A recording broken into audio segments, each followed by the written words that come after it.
Welcome to Kanishka IAS. I'm Mahender Reddy. మనం ఈరోజు ఉడాన్ కార్యక్రమంలో భాగంగా ఈ యొక్క previous year question papers analysis చేయాలనుకున్నాం. అందులో భాగంగా మీకు ఒక క్వశ్చన్ కు ఆన్సర్ ఏ విధంగా ఉంటుంది అన్నది ఒకటి మీకు తెలియజేయాలనే ఉద్దేశంతో ఈ కార్యక్రమం చేస్తున్నాం.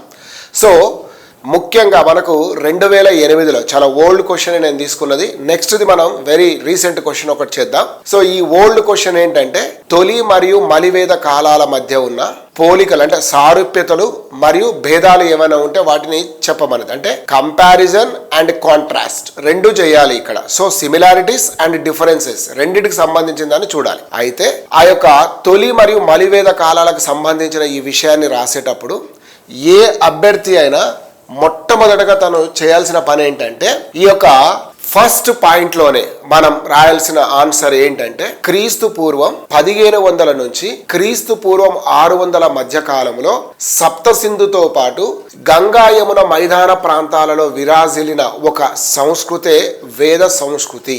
దీనిని చరిత్రకారులు 2 దశలుగా విభజించారు, తొలి మరియు మలివేద కాలము అని. ఇది మనకు స్టార్టింగ్ పాయింట్ లో పడాలి. స్టార్టింగ్ పాయింట్ లో పడడం వల్ల ఏంటంటే ఏ కాలానికి సంబంధించింది, ఏ ప్రాంతానికి సంబంధించింది, ఎవరికి సంబంధించింది అని మనం చర్చించబోతున్నామని తొలి భాగంలో మనం తెలియజేసిన వాళ్ళం అవుతాం. So simply we should start like a from 1500 BC to 600 BC between the Saptasindhava region as well as Ganga Yamuna Doab, the new culture which was expanded, that is known as a Vedic culture. Historians which classified into 2 stages, the early Vedic and later Vedic అన్నది మనం చెప్పాలి. అందులో మనం చూస్తాం పోలికలు కానీ ఇవి కానీ. యాక్చువల్గా మీకు అంటే ఒక విద్యార్థికి అర్థం అవ్వాలనే ఉద్దేశంతో ఈ యొక్క రాజకీయ, సామాజిక, మత, ఆర్థిక ఈ మూడింటి నేను వేరువేరుగా చేశాను. అది ఎలా అంటే ఇలా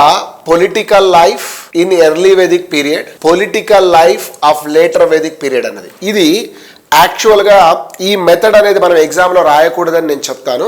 ఒక పాయింట్ తర్వాత ఒక పాయింట్ వరుసగా రాయాలి. మనం ఇట్లా డివిజన్ చేసి రాయడం అంత బాగా అనిపించదు ఇన్ జనరల్గా కొంచెం హయ్యర్ లెవెల్ ఎగ్జామ్స్లో. కానీ మీకు అర్థం అవ్వడం కోసం ఒక కార్యక్రమం ఇక్కడ చేస్తున్నాం. సో అందులో మొట్టమొదటిగా ఎర్లీ వెదిక్ పీరియడ్లో ఈ యొక్క చీఫ్ సోషల్ యూనిట్ అంటే సమాజానికి మొట్టమొదటగా ఈ యొక్క బేస్ ఏదైతే ఉంటుందో ఫౌండేషన్, దాని కుటుంబము అంటాం.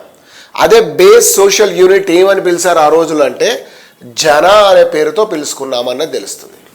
ద కాన్సెప్ట్ ఆఫ్ జనపద అనేది ఇక్కడ ఎమర్జ్ అయింది. జనపద అంటే జనాలు ఉండే ప్రదేశం లేదా జనాల పాదాలు ఎక్కడైతే ఎక్కువగా తచ్చాడుతూ ఉంటాయో దాన్ని జనపదము అనేతో ఇచ్చాం. రైట్. జన అంటే ఒక తెగ లేదా ఒక 4 లేదా 5 కుటుంబాల యొక్క సమూహంగా మనం చెప్పుకుంటాం.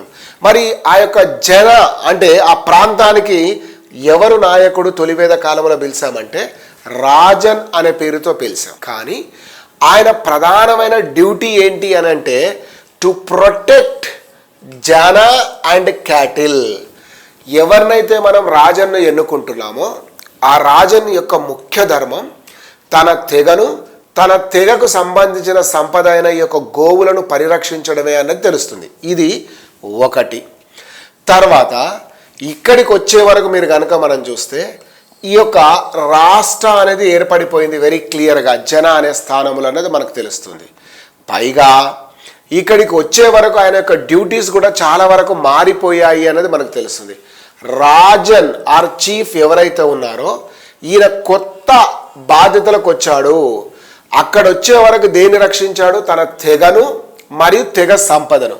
ఇక్కడ వచ్చే వరకు ప్రాంతాన్ని మరియు తన యొక్క తెగలోని మనుషులని, అంటే గోవుల కంటే ఇక్కడ ప్రదేశానికి, సంపద కంటే ప్రదేశానికి, ఎందుకంటే స్థిర నివాసం ఏర్పడ్డది కాబట్టి ఆ ఉద్దేశంతో ఆయన చెప్పడం అనేది జరుగుతూ ఉంది. రైట్.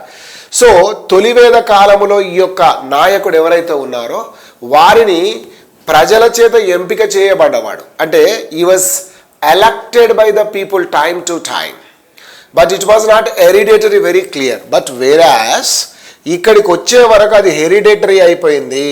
వంశపారంపర్యం అనేది మలివేద కాలానికి వచ్చే వరకు వచ్చింది. కారణం ఏంటంటే తొలివేద కాలంలో సంచార జీవితంలో ఉన్నారు. ఒక ప్రదేశానికి, ఒక ప్రాంతానికంటే వాళ్ళు తెగకు అధిక ప్రాధాన్యతనిచ్చారు. తెగను మరియు తెగ సంపదను రక్షించగలిగిన వాడిని ప్రజాస్వామ్యయుతంగా ఎన్నుకున్నారు. కానీ మలివేదానికి వచ్చే వరకు స్థిర నివాసం ఏర్పడ్డది. ఆ ప్రదేశంలో ఒక హక్కును పొందాలి అనే కోరిక కలిగింది. దానికి కారణంగానే వాళ్ళు ఏమయ్యారు అంటే ఈ యొక్క వంశపారంపర్యం అనేది చేసుకున్నారు. సో ఇక్కడికి వచ్చే వరకు అది ఏమైందంటే వంశపారంపర్యము అయ్యిందన్నది మనం చెప్పుకోవచ్చు. సో హెరిడేటరీ ఎప్పుడైతే అది హెరిడేటరీ అయిపోయింది. సో హెరిడేటరీ కానప్పుడు ఏంది ఇక్కడ పరిస్థితి అన్నది కనుక మనం గమనిస్తే, right, Rajan was helped in his task by the tribal assemblies called Sabha, Samiti, Vidata, Ghana and Parshad, which mentioned in Rigveda. రిగ్వేదలో కొన్ని పేర్కొన్నారు రాజుకు సహాయపడడానికి లేదా రాజును నియంత్రించడానికి. అంటే వాళ్ళ పాలకుడిని ఏమున్నాయంటే సభా, సమితి, విధాత, ఘన వంటివి ఉన్నాయి. వాటి ద్వారా వాళ్ళు పరిరక్షించుకోవడం అనేది జరుగుతూ ఉంది అన్నాం. కానీ ఇక్కడికి వచ్చే వరకు జరిగింది ఏంటంటే, అంటే యాక్చువల్గా ఈ వాజ్పేయి రాజసూయ అంటే యజ్ఞాలు చేసినా కూడా దీనికి సంబంధించి మనం ఇక్కడ చూస్తే సభా, సమితి అనేటివి నామమాత్రమైనవి. కానీ ఈ యొక్క విధాత గణాలు అయితే పూర్తిగా అదృశ్యమైపోయినవని చెప్పుకోవచ్చు. మరి సభ ఏం చేసేది అన్నది కనుక మీరు చూస్తే, ఈ సభ క్లియర్గా council of select clan members, పెద్ద మనుషుల యొక్క సమూహము అని చెప్పవచ్చు. It is like A council of ministry. రెండవది సమితి. ఈ సమితి అనేది ఏంటంటే పెద్దలు పాల్గొనేవారు, కానీ అందరూ అని మాత్రం మనం చెప్పడానికి వీలుండే అవకాశం లేదు. ఇది తర్వాత తొలివేద కాలానికి వచ్చే వరకు ఒక పన్నును వసూలు చేశారు. దాన్ని ఏంటంటే బాలి. కానీ ఇది పన్ను వసూలు చేశారు అని చెప్పడం కంటే ఆ యొక్క ట్యాక్స్ను వాలంటరీగా తీసుకునేవాళ్ళు. ఎవరైనా మనం పెద్దవారి దగ్గరికి వెళ్తూ ఉన్నప్పుడు గౌరవ సూచకంగా కొంత స్వీట్సో లేకపోతే ఫ్రూట్సో ఫ్లవర్సో తీసుకొని వాళ్ళకి ఇచ్చినట్లుగా ఆ రోజులలో కూడా వారికి కావలసిన పెద్దవారి దగ్గరికి వెళ్ళేటప్పుడు వాళ్ళు ఖచ్చితంగా దేన్ని కాస్త తేనె లేకపోతే ఇంకొకటి, అంటే వారి యొక్క రాజుగారిని లేదా వారి యొక్క పాలకుడిని కలవడానికి వెళ్ళినప్పుడు ఖచ్చితంగా కొంత క్యారీ చేసేవాళ్ళు. అదే బాలి అన్నం. కానీ మలివేద కాలానికి వచ్చే వరకు because of the permanent settlement they introduce different type of the taxations. In that బాలి ఇట్ వాజ్ ద మ్యాండేటరీ. భాగా అండ్ శుల్క అనేటివి కూడా క్రమంగా ఇక్కడ రాజుకు చెల్లించవలసిన పన్ను లేదా కప్పము అన్నది మాత్రం మనకు చాలా క్లియర్గా తెలుస్తూ ఉంది. సో అది ఒకటిగా చెప్పుకోవచ్చు. కానీ తొలివేద కాలానికి వచ్చే వరకు సేన ఏదైతే ఉందో ఈ యొక్క సైన్యం అనే దాన్ని చాలా తాత్కాలికంగా అవసరం ఏర్పడినప్పుడే తెగలోని సభ్యులందరూ వారంతకు వారి చేతిలో ఉన్న ఆయుధాన్ని తీసుకొని తెగను రక్షించుకోవడానికి ముందొచ్చేవాళ్ళు. అంటే ఇట్ వాస్ నాట్ ఆర్గనైజ్డ్. వేరాస్ మలివేదానికి వచ్చే వరకు ఇక్కడ కూడా రుడిమెంటరీ ఉన్నా కూడా ఖచ్చితంగా ఒక నియమితమైన సైన్యం మాత్రం ఏర్పడడం అనేది జరిగింది అన్నది తెలుస్తుంది. ఒక నియమితమైన సైన్యం అనేది ఏర్పడడం అనేది జరిగిందని చెప్పవచ్చు. తర్వాత ముఖ్యంగా ఈ యొక్క లార్జ్ ఎజ్నా సాక్రిఫైస్ విచ్ వర్ పెర్ఫార్మ్డ్ పురోహిత. ఈ కాలానికి వచ్చే వరకు కొద్దిపాటి యజ్ఞయాగాదులు కొద్దిగా ఉండేవి, కానీ అవి చెప్పుకోదగ్గ స్థాయిలో మాత్రం మనం ఉన్నట్టుగా మనం చెప్పడానికి వీలు లేదు. కానీ మలివేద కాలానికి వచ్చే వరకు క్లియర్ కట్గా ఇక్కడిక ఒక ఆర్మీ ఏర్పడ్డది. దాంతోపాటు కుల గురువులు లేదా బ్రాహ్మణులు మొదలైన వాళ్ళు ఇక్కడ ఏర్పడ్డారు. ఆ బ్రాహ్మణులు విపరీతమైన యజ్ఞయాగాదులు నిర్వహించేవారు అన్నది కూడా ఈ యొక్క రాచరిక వ్యవస్థను ఉట్టిపడేటట్లుగా అది మొత్తం క్లియర్గా మనకి ఇస్తుంది అన్నది తెలుస్తుంది. So the received large portion of the raja gifts and assumed superior position in comparison to the other then clan. So ఆయన కొంచెం గౌరవం అనేది వచ్చింది దీనివల్ల. కానీ ఇక్కడికి వచ్చే వరకు పాలకులు బ్రాహ్మణులకు దానాన్ని చేసి దాని ద్వారా వీళ్ళు గౌరవాన్ని పెంపొందించుకునేవారు, తరచుగా వాళ్ళ యొక్క మెప్పును కూడా పొందేవాళ్ళు అన్నది మనకు తెలుస్తుంది. సో ఇది రాజకీయానికి సంబంధించిన దానిగా మనం చూస్తే, మరి తొలి మలివేద కాలములలో ఈ యొక్క సమాజం ఎట్లా ఉంది అన్నది చూద్దాం ఒక్కొక్కటిగానే. సో ఆ రోజులలో తొలివేద కాలముల సమాజం విస్ అంటే ఒక కుటుంబము అనొచ్చు. విషయపతి, కులపతి, గుహపతి అనేది చాలాసార్లు మనకు కనిపించింది. సో విస్ అంటే ఒక క్లాన్, దానికి సంబంధించిన కుటుంబానికి సంబంధించిన దానికి చూడాలి. ఒకటి లేదా రెండు అంతకంటే ఎక్కువగా కలిసి ఉన్న పరిస్థితులు కూడా తొలివేద కాలంలో ఉన్నాయి. కానీ జన అనేది మాత్రం మనకు వెరీ క్లియర్గా ఒక లార్జ్ పొలిటికల్ యూనిట్. అంటే విస్ పైన గ్రామాల యొక్క కుటుంబాల యొక్క సముదాయమే ఒక గ్రామం, గ్రామాల యొక్క సముదాయమే ఒక రాష్ట్ర అనే ఒక ఐడియా ఎట్లయితే వచ్చిందో అట్లా. సో దెర్ వాజ్ నో, ఇక్కడ తొలివేద కాలానికి వచ్చే వరకు అసలు వర్ణ సిస్టమ్ అనేది లేదు. కానీ ఈ యొక్క తొలివేద కాలంలో పూర్తిగా పితృస్వామిక కుటుంబ స్వభావాన్ని కలిగి ఉన్న స్త్రీకి మాత్రం సముచితమైన గౌరవ స్థానం ఉండేది అన్నది తెలుస్తుంది. ముఖ్యంగా స్త్రీకి విద్యను కూడా అందించారు. ఆ కాలంలో మనం చెప్పుకోదగ్గ అనేక మంది మహిళలు మాతృమూర్తులు కూడా గొప్ప రచయితలుగా కవులుగా ఉన్నారు అంటాం. కానీ పూర్తిగా డిస్క్రిమినేషన్ లేదని చెప్పడానికి లేదు, ఉంది కొంత డిస్క్రిమినేషన్. ఎందుకంటే ఉదాహరణకు మీకు చెప్తాను, ఇక్కడ స్త్రీ కవయిత్రులు ఉన్నారని చెప్పాం. అపాల కానీ, విశ్వార కానీ, ఘోష, లోపముద్ర మొదలైన వాళ్ళందరూ మహిళా కవులు లేదా వేదాలలో వీరికి పరిజ్ఞానం కలిగిన వారే. కానీ అదే సమయంలో వశిష్ఠుడు, భరద్వాజుడు, విశ్వామిత్రుడు వంటి వాటి యొక్క మహర్షులకు సమానమైన స్థాయిని మాత్రం వీళ్ళు సమాజంలో పొందలేకపోయారు. కొంత ఉంది, కానీ కంపారిటివ్లీ అదర్ కండిషన్స్లో పోల్చినప్పుడు మాత్రం ఇక్కడ చాలా ఉమెన్ పరిస్థితి కూడా సముచితమైన గౌరవ స్థానం స్త్రీకి ఉందని మనం చెప్పుకోవచ్చు. So they were free to choose their partners. వివాహ సమయంలో స్వయంవరాన్ని వాళ్ళు ద్వారా వారికి కావలసిన భర్తలను వాళ్ళు ఎన్నుకునేవారు అన్నది తెలుస్తుంది. సో తర్వాత కాలానికి వచ్చే వరకు అది లేదు. కానీ ముఖ్యంగా they need more pasture lands and cattle contribute to increase their wealth. So ముఖ్యంగా వీళ్ళు ఏంటంటే గోవు అనేది వారి సంపదగా భావించారు. ఈ గోవులు ఎవరి దగ్గర అత్యధికంగా ఉంటాయో వాళ్ళనే ధనవంతులుగా వీళ్ళు భావించడం జరిగింది. ఈ క్రమంలో ఆ గోమాత కోసం వీళ్ళు కొన్ని సందర్భాలను వెతికేవారు, ఏదైనా దొరుకుతాయేమని. ఆ వెతికే క్రమంలో ఇతరుల దగ్గర కనుక అవి ఉంటే అవి సంగ్రహించడం కోసం ఘర్షణ దారి తీసేది. అందుకే గోవుల కోసం జరిగే యుద్ధాన్ని మనం గవిష్టి అనే పేరుతో పిలిచాం. ఇది చాలా కామన్గా ఇక్కడ జరిగింది అన్నది తెలుస్తుంది. Inter tribal and intra tribal రెండు జరిగాయి. అంటే ఆర్యులు తమలో తాము కలహించుకునేవారు, కొన్ని సందర్భాలలో అనార్యులతో కూడా కలహించారు. అదే కాకుండా ఆర్యులు అనార్యులు ఒకటై మరొక ఆర్యుడి పైన దాడి చేయడం, అంటే క్రమంగా ఇది జరిగింది అన్నది మనకు తెలుస్తుంది. దీనికి బెస్ట్ ఎగ్జాంపుల్గా మనం ఏంటంటే దశరాజ యుద్ధం అనేది చెప్తాం. ఋగ్వేదంలో ఏదైతే దశరాజ యుద్ధం ఉందో దాన్ని చెప్తాం. దశరాజ యుద్ధం ఏంటంటే భరత వంశానికి చెందిన సుధాముడు అనే ఒక రాజు ఈ యొక్క పరుషి నది అంటే రావి నది ఒడ్డున 5 ఆర్య 5 అనార్య తెగలను ఓడించాడు అని మనం క్లియర్గా తెలుస్తాం. సో మ్యారేజెస్ కూడా ఇక్కడ వచ్చే వరకు ఏంటంటే ఈ యొక్క ఒకే వివాహం, ఏక వివాహాన్ని కలిగి ఉండేవారు. అక్కడక్కడ అంటే పాలిగామి అంటే బహుభార్యత్వం కామన్గా ఉన్న ఈ యొక్క మోనోగోమస్ అనే విధానాన్ని కూడా వీళ్ళు పాటించారు అనేది మనకు తెలుస్తుంది. ఆక్యుపేషన్ అనేది not based on the birth, పుట్టుకతోటి మాత్రం వాళ్ళ యొక్క వృత్తి నిర్ధారణ అయ్యేది కాదు. వారు చేస్తున్న వృత్తినే వాళ్ళు ఆధారంగా డిసైడ్ అయ్యేది తప్ప నాట్ బై బర్త్, పుట్టుకతోటి మాత్రం వచ్చేది కాదు. వర్ణ కానీ కలర్ కానీ పెద్దగా వ్యత్యాసం అనేది ఆర్య అనార్యుల మధ్య తక్కువగానే చూపించారు ఆ కాలంలో అని చెప్పుకోవచ్చు. ఇది తొలివేద కాలం. అంటే తొలివేద కాలములో జన అంటే విస్ కుటుంబము అనేది ఒక మూలం, దాని ఆధారంగానే ఇక్కడ జన అనేది ఏర్పడింది. వర్ణాశ్రమ ధర్మాలు లేవు, వర్ణ భేదాలు కంపారిటివ్గా మలివేదంతో పోలిస్తే తక్కువ.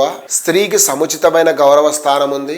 అదే విధంగా ఈ యొక్క స్త్రీలు కూడా విద్యావంతులుగా ఉన్నారు. స్వయంవరం ద్వారా వారికి వివాహాలు జరిగేటివి మొదలైనవన్నీ తెలుస్తున్నాయి.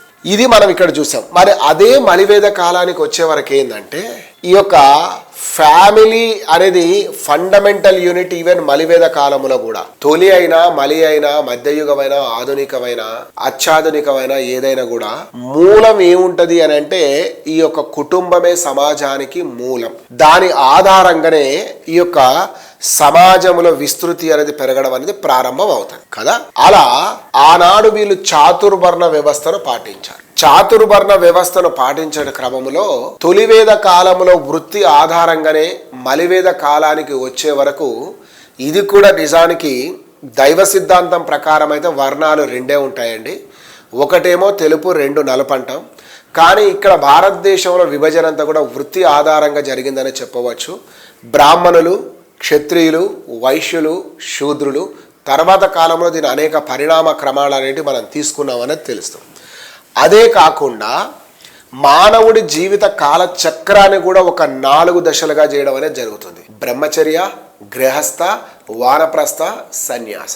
ఆ రోజులలో మలివేదానికి వచ్చే వరకు మాత్రం ఈ యొక్క బాల్య వివాహాలు సర్వసాధారణమైనవి. ఈ యొక్క పబ్లిక్ మీటింగ్స్ కూడా రిస్ట్రిక్టెడ్ అటువంటివి చాలా జరిగిపోతూ వచ్చాయి. సో ఇదే కాక 4వ స్టేజ్ మనం ఇందాక చెప్పాం కదా, ఈ యొక్క సన్యాసను స్వీకరించాలి ఒక స్టేజ్లో, అంటే 4th స్టేజ్ లైఫ్లో అని చెప్తాం. వర్ణ it came to known as a వర్ణాశ్రమ ధర్మ అనేది మనకు తెలుస్తుంది. ఈ కాలంలో కూడా ఇదే వర్ణ తెగల మధ్య అంతర్యుద్ధాలు అనేవి కొనసాగాయి అనేది మనకు తెలుస్తుంది. కానీ ఈసారి జరిగిన యుద్ధాలు తెగలతోటి ఆవుల కోసం కాకుండా ప్రదేశాలను విస్తృతపరచుకోవడం కోసం వీళ్ళు చేశారు అన్నది తెలుస్తుంది. గోత్ర అనేది కూడా ఒకటి ఉంది ఇక్కడ.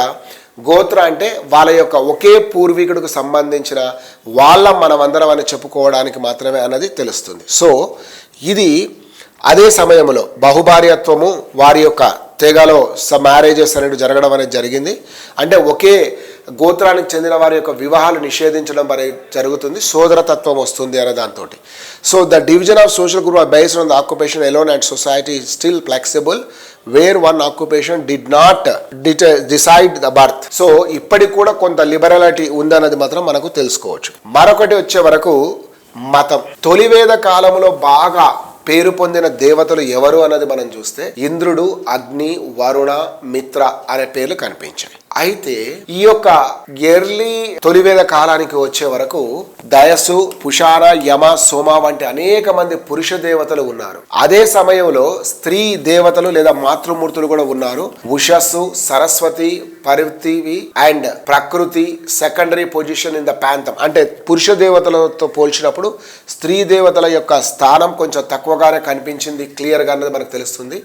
ఎక్కువ ఇంపార్టెంట్ మనం ఇంద్రుడికి ఇచ్చాం. ఇంద్రుడికి ఎందుకు ఎక్కువగా ఇచ్చామంటే ఇంద్రుడు యుద్ధ దేవుడిగా పేరుగాంచాడు, థండర్ బోల్ట్ గా ఉన్నాడు. దాని కారణంగా ఆయనకి ఇచ్చామనేది మనకు తెలుస్తుంది. అదే విధంగా మంత్రాలు ఆ రోజులలో ప్రార్థనలు అంటే సర్వసాధారణంగా కొనసాగాయి అనేది మనం చూసాం. సో ఇంకోటి ఈ సమయంలోనే కొంత మ్యాథమెటిక్స్ నాలెడ్జ్ ని కూడా వాడు డెవలప్ చేసుకున్నాడు అనేది మనకు తెలుస్తుంది. విష్ణు, రుద్ర మలివేదానికి వచ్చే వరకు తొలివేద కాలంలో పేరుగాంచిన దేవతలు వారు అదృశ్యమవ్వడం లేదా వారికి తగు గుర్తింపు లేకుండా నూతనంగా విష్ణు, రుద్ర వంటి దేవతలు రావడం, ఈ యొక్క పుషాన అనేవారు ఈ యొక్క శూద్ర దేవుడిగా పరిగణించడం అనేది జరుగుతుంది అన్నది మనం చూసాం. సో ఈ కాలానికి మలివేదానికి వచ్చే వరకు యజ్ఞయాగాదులు అధికమైనవి. ఆ యొక్క యజ్ఞయాగాదులలో అశ్వమేధ, రాజసూయ, వాజపేయ వంటివి నిర్వహించారు వాళ్ళు అన్నది మనకు తెలుస్తుంది. సో ఇదే టైంలో వీళ్ళు ఏంటంటే ఫిలసాఫికల్ థాట్, ఫిలసాఫికల్ ఐడియాలజీ అనేది ఒకటి డెవలప్ అయింది వీళ్ళకి అన్నది మనకు తెలుస్తుంది. నెక్స్ట్ వచ్చే వరకు ఎకనామిక్ కండిషన్స్ కి వచ్చే వరకు వెరీ సింపుల్ అండి. తొలివేద కాలములో ఆర్యులు ఒక ప్రాంతం నుంచి మరొక ప్రాంతానికి వలస వెళ్తూ ఉండడం వల్ల వారికి పశుపోషణ ప్రధానం కాబట్టి గోవు, ఆవులకు సంబంధించిన వాటిపైన వాళ్ళ దృష్టి ఉండేది. దానికోసమే ప్రయత్నం చేసేవారు. వర్తక వాణిజ్యాలు లేవు, పంటలు పండించే విధానం పైన అవగాహన లేదు. ఇది వారికి ప్రధానమైంది. కానీ బాలి అనే ఒక ఐచ్ఛిక పన్నును వాళ్ళు చెల్లించేవారు అనేది మనం చెప్తాం. అయితే ఇక్కడ మలివేదానికి వచ్చే వరకు స్థిర నివాసం ఏర్పడడం వల్ల క్రమంగా పశుపోషణ నుంచి వీళ్ళు ఈ యొక్క అగ్రేరియన్ సొసైటీలోకి వచ్చారు అన్నది తెలుస్తుంది. తొలివేద కాలంలో వారి ప్రధాన ఆహారం గోధుమ, బార్లీ అయితే మలివేద కాలానికి వచ్చే వరకు గోధుమ, బార్లీతో పాటు రైస్ కూడా వారికి వచ్చింది. రైస్ ను వాళ్ళు వ్రిహి, తాందుల్య, సాలి అనే పేరుతో పిలిచారు అన్నది కూడా మనకు తెలుస్తుంది. సో అవి మాత్రమే కాక ముఖ్యంగా ఈ కాలంలో అనేక రకాల పప్పు, అంటే ఒక రకంగా చెప్పాలంటే ఆహార సేకరణ నుంచి ఆహార ఉత్పత్తి వరకు, so the transformed from food gatherer to food producer అనేది చాలా క్లియర్ గా చెప్తాం. ఈ కాలానికి వచ్చే వరకు గేదె వంటి వాటిని ఈ యొక్క డొమెస్టికేషన్ అనేది చేసుకున్నారు అనేది మనకు వెరీ క్లియర్ గా తెలుస్తుంది. అదే విధంగా గాడ్ ఇంద్ర అనేవాడిని లార్డ్ ఆఫ్ ది ఫ్లవ్ అనే స్థాయికి తెచ్చాం. అక్కడ యుద్ధ వీరుడు అయితే ఇక్కడ వ్యవసాయంలో ఉపయోగపడే విధంగా ఉన్నాడు. పన్నులు పెంచాం. పన్నులను ఆ క్రమం తప్పకుండా వసూలు చేయడమే కాకుండా పన్నులని వసూలు చేయడానికి భాగదుగా అనే ఒక అధికారిని కూడా మనం నియమించుకున్నాము అన్నది తెలుస్తుంది. సో ఇది దీనికి సంబంధించిన తొలి మరియు మలివేద కాలాలలో ఉన్న సంఘటనలు. అయితే చివరిగా మలివేద కాలంలో ఆర్థిక పరిస్థితి చెప్పేటప్పుడు నిష్కా అనే ఒక బంగారు ఆభరణాన్ని కూడా వాళ్ళు ఉపయోగించారు. దాని ఆధారంగానే వీళ్ళు ఈ యొక్క వర్తక వాణిజ్యాలు కొనసాగించారు. నిష్కా అనేది ఒక బంగారు ఆభరణమే తప్ప నాణ్యం కాదు అని చెప్పుకోవచ్చు. This is I am trying to be analyze here. So the next question we will meet tomorrow itself. So thank you all.